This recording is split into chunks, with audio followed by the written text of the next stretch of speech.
Hello guys, happy Pongal. இன்றைக்கி சிம்பிளாக ஒரு பொங்கல் கோலம் எப்படி போடுறதுன்னு பார்க்கலாம். ஸோ இது வந்து புள்ளி டாட்ஸ் எதுவும் இல்லாத ஒரு சிம்பிள் ரங்கோலி டைப் கோலம். நான் அதுலேயே வந்து ஒரு பொங்கல் பானை கனெக்ட் பண்ணுற மாதிரி போடுறேன். இது வந்து பிகினர்ஸ்க்கு ரொம்ப யூஸ்ஃபுல்லாக இருக்கும்.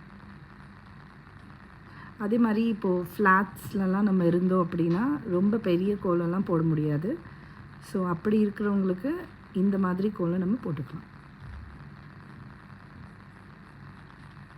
ஸோ ஃபஸ்ட்டு நான் வந்து கோலம் கம்ப்ளீட் பண்ணிவிட்டு அப்புறம் வந்து கலர் கொடுக்கலான்னு இருக்கேன்.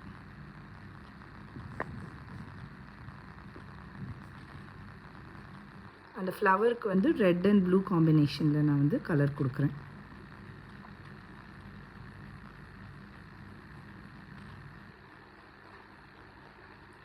உங்களுக்கு எந்த கலர் வேணாலும் நீங்களும் சூஸ் பண்ணி ஆட் பண்ணிக்கலாம்.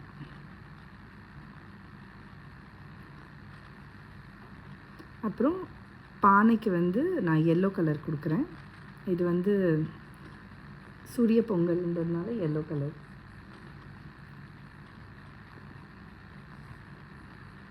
நீங்கள் ப்ரௌன் கலர் கூட கொடுக்கலாம்.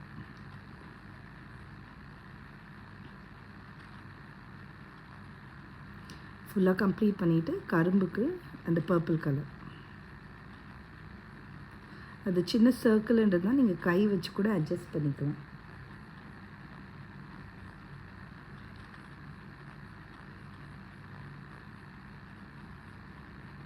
ப்ரௌன் கலரும் நம்ம தரலாம். பிளாக் போட வேண்டாம். ஸோ அதனால் நான் வந்து பர்பிள் யூஸ் பண்ணியிருக்கேன். அப்புறம் அந்த கரும்போட அந்த இலைக்கெலாம் வந்து லைட் க்ரீன் கலர்.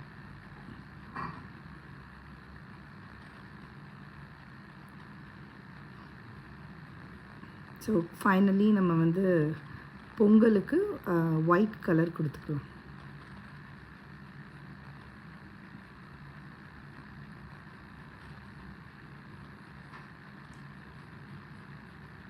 ஸோ அது வந்து பொங்கி வர மாதிரி நான் உங்களுக்கு காட்டியிருக்கேன். ஸோ இதுதான் ஒரு சிம்பிள் புள்ளி இல்லாத ஒரு ரங்கோலி. இதுதான் நம்மளோட வீட்டோட டெக்கரேஷன் ஃபார் பொங்கல் என்ட்ரன்ஸ். நான் வந்து தோரணம், மாயிலை அதெல்லாம் கட்டியிருக்கேன். அப்புறம் 2 கரும்பும் வச்சாச்சு. ஹாப்பி பொங்கல்.